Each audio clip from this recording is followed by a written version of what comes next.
নমস্কার। কথাকুঞ্জ থেকে বলছি। ফলশ্যাবনে গাছে গাছে ফল ধরে মেঘ ঘনিয়ে আছে। ফলশ্যাবনে গাছে গাছে ফল ধরে মেঘ ঘনিয়ে আছে।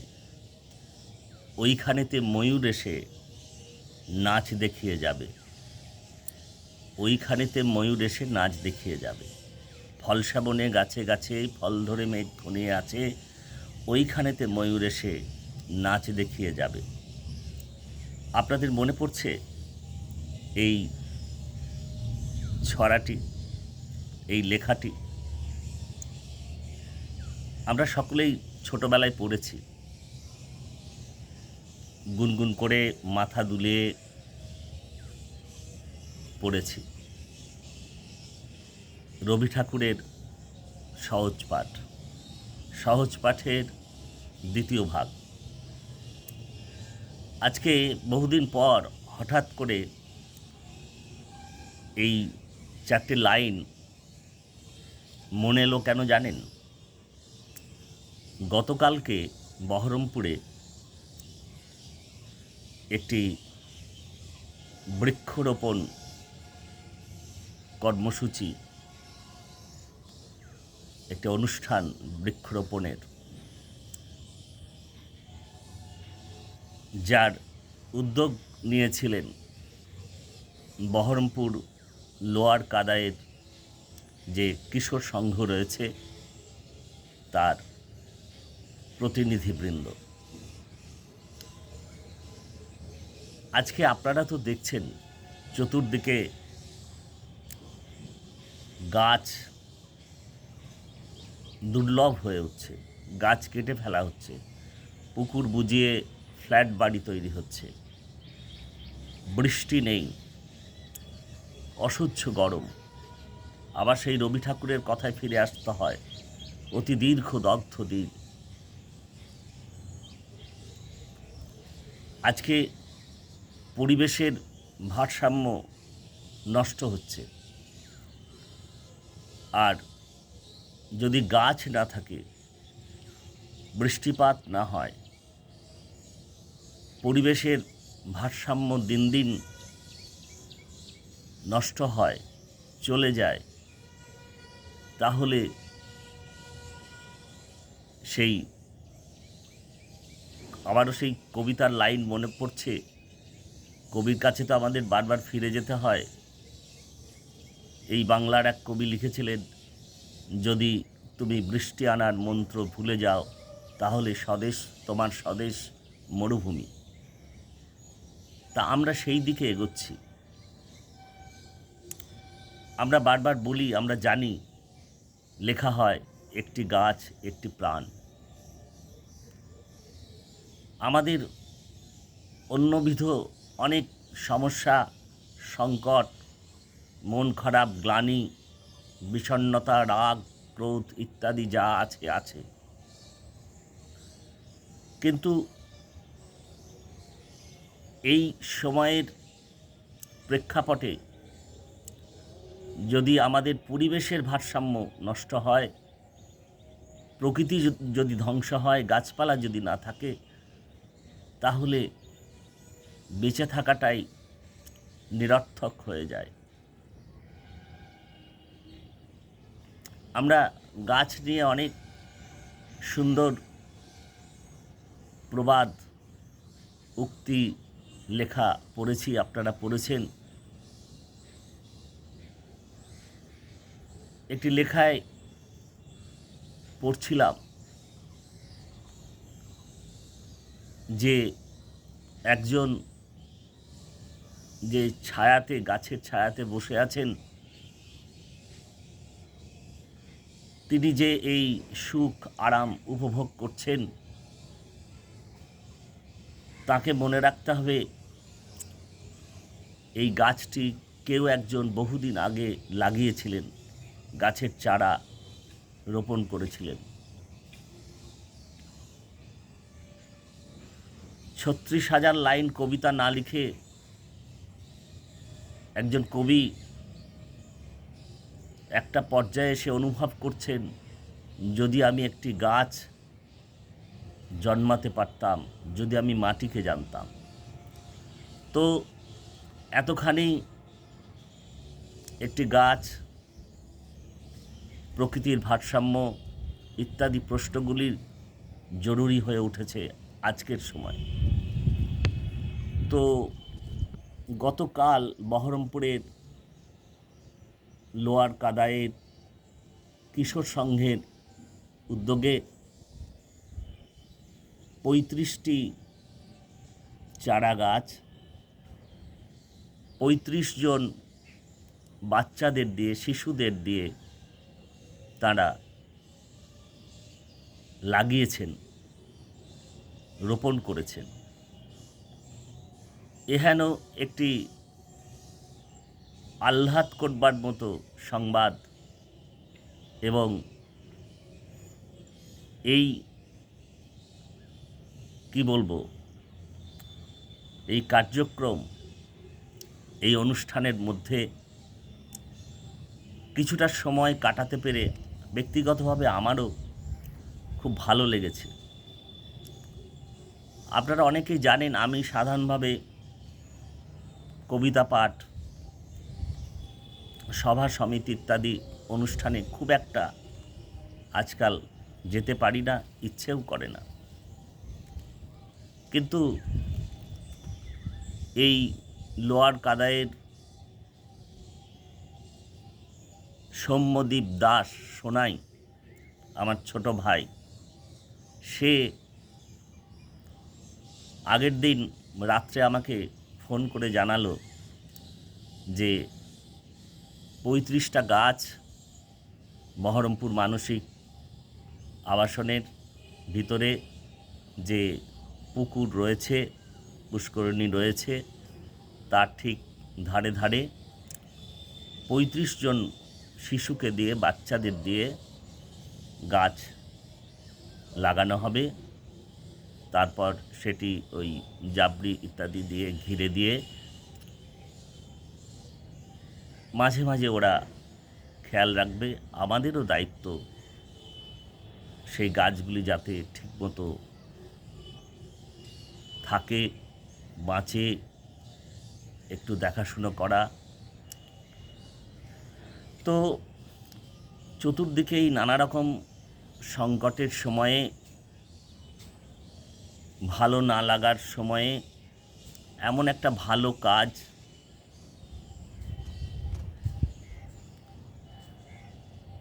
খুবই কি বলবো, সাধুবাদযোগ্য।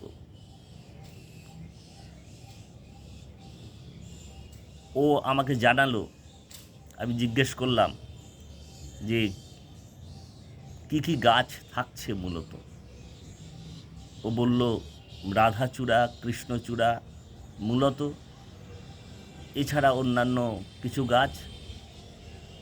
আরেকটি ভারী চমৎকার কথা বলল, 2টি ফলের গাছ থাকছে, একটি জাম গাছ আর একটি ওই যে শুরুতেই বললাম ফল শ্যাবনের কথা বললাম, বলল ফলসা গাছ।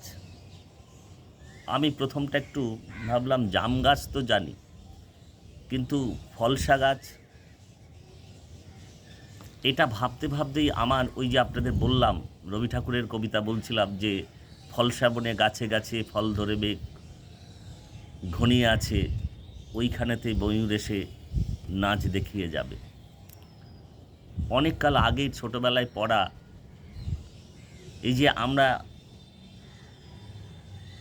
আবারও সেই বনিশী বাক্য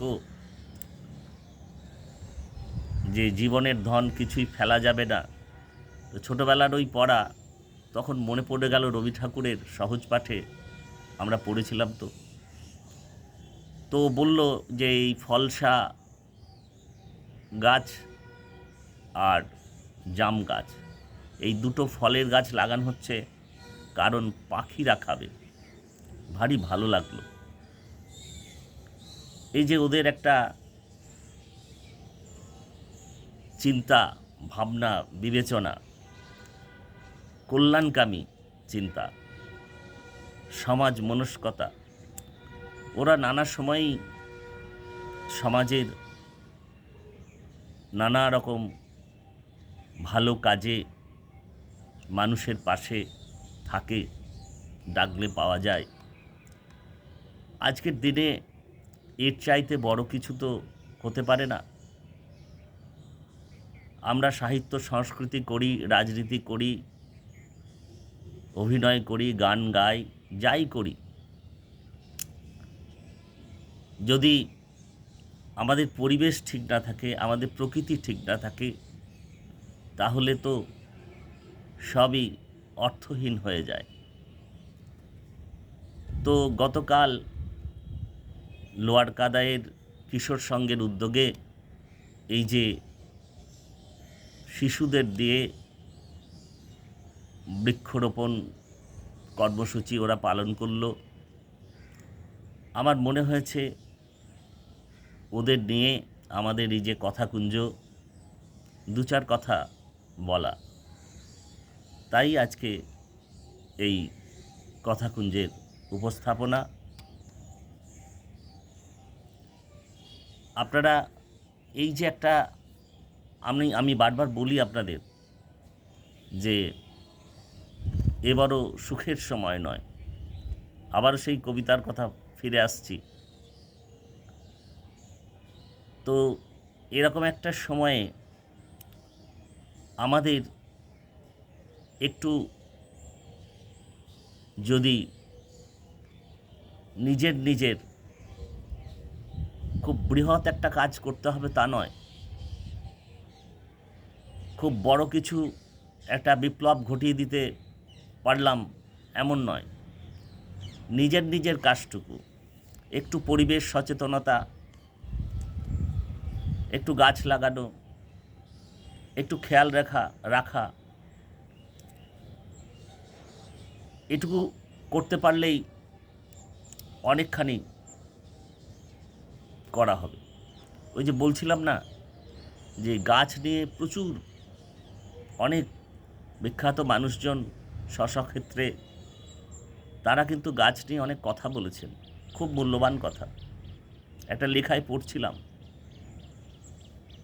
তিনি বলছেন যে তুমি যতই কাজ করো, বলো, লেখো, এগুলো শুধুই তোমার কথা বলা হয়েছে। যতক্ষণ পর্যন্ত তুমি একটা গাছ লাগাতে পারোনি, যতক্ষণ পর্যন্ত তুমি প্রকৃতির জন্য একটু ভাবোনি, যতক্ষণ পর্যন্ত তুমি পাখিদের কথা ভাবোনি, নদীর কথা ভাবোনি, গাছেদের কথা ভাবোনি, ততক্ষণ পর্যন্ত তুমি শুধুই কথা বলে গেছো, তুমি কিছুই করনি। এই যে একটা বৃহৎ বোধ, এটি আমাদের প্রত্যেকেরই। এর জন্য খুব কোনো পয়সা খরচা হয় না, একটু মন মানসিকতার দরকার। তো ঠিক আছে, আজকের কথাকুঞ্জ মূলত এই গতকালকে ওই যে বললাম লোয়ার কাদাইয়ের কিশোর সংঘের ডাকে সৌম্যদীপ দাস, আমার ছোট ভাই সোনাই, ফোন করে যখন জানালো যে আগামীকাল 35টা চারা গাছ লাগানো হবে, এবং সবচেয়ে বড় কথা, এই যে অসহ্য গরম এই আবহাওয়ার মধ্যে ছোট ছোট বাচ্চারা, তারা যে সময়টা তারা খেলাধুলো করতে পারত, করে, অন্যভাবে একটু হেসে খেলে কাটায়, সেই সময়টা রৌদ্রের মধ্যে হাতের মধ্যে একটা লেখা প্ল্যাকার্ড নিয়ে তারা মা বাবার সঙ্গে গাছ লাগাতে এসছে। তারা মনের আনন্দে চলে এসছে। তাদের কোনো বৃহৎ ভাবনার জায়গা তো তৈরি হয়নি, কিন্তু এই যে তারা এসেছে, এটা যেন একটা বড়দেরকেও কোথাও একটা প্রশ্নের সামনে দাঁড় করিয়েছে। আমরা তো পারি না, আমরা তো অনেক সুবিবেচনার অনেক চিন্তা চেতনার জায়গায় কাজ করার ডাক থাকে, আমরা সব কিছু ফেলে ভাত ঘুম চটিয়ে যেতে পারি না। আমাদের অন্যান্য আনন্দের উপকরণগুলি বাদ দিয়ে যেতে পারি না। কিন্তু ওই যে ছোট ছোট বাচ্চাগুলি মা বাবার হাত ধরে চলে এসছে, প্রখর রৌদ্রের মধ্যে অসহ্য গরম, তারা কিন্তু মনের আনন্দে চলে এসেছে। আমরা বলি না যে শিশুদের মধ্যে গাছ, গান, শিশু, পাখি, এদের মধ্যে তো মনের কোনো কলহ নেই, মনের কোনো জটিলতা নেই, সবচাইতে সুন্দর। তো ঠিক আছে, কথায় কথা বাড়ে, অনেক কথা বলা যায়, কিন্তু আজকের কথাকুঞ্জ মূলত এই যে লোয়ার কাদাইয়ের বহরমপুরের কিশোর সংঘের উদ্যোগে যে বৃক্ষরোপণ কর্মসূচি হলো, তাদের অভিনন্দন জানানো, তাদের শুভেচ্ছা জানানো, তাদের তাদের পাশে থাকা একটি বার্তা কথাকুঞ্জের, এটুকুই। আপনারা সকলে গাছ লাগান, একটি গাছ একটি প্রাণ, এ শুধু কথার কথা নয়, আমাদের আগামী দিনে বেঁচে থাকার প্রশ্ন। আর আজকের কথাকুঞ্জ যদি আপনাদের ভালো লাগে, আগের মতোই বন্ধুদের শেয়ার করুন, সাবস্ক্রাইব করুন। আপনারা তো জানেন সাবস্ক্রাইব করতে কোনো পয়সা কড়ি লাগে না, একটু ভালোবাসার স্পর্শ লাগে। আর আপনারা নিয়মিত কথাকুঞ্জ দেখছেন, মূল্যবান মতামত জানাচ্ছেন, আমরা সমৃদ্ধ হচ্ছি। আপনাদের নেই আমাদের পথ চলা। আপনারা যদি নিয়মিত কথাকুঞ্জ না দেখতেন, না শুনতেন, মতামত না দিতেন, তাহলে কবেই কথাকুঞ্জ বন্ধ হয়ে যেত। কিন্তু আপনাদের ভালোবাসায়, সহযোগিতায় আজও এখনও আমরা এই কথাকুঞ্জ চালিয়ে যেতে পারছি, আপনারা পাশে আছেন। ঠিক আছে, আজকের কথাকুঞ্জ তাহলে এখানে শেষ করব। আপনারা সকলে ভালো থাকতে চেষ্টা করবেন। ধন্যবাদ, নমস্কার।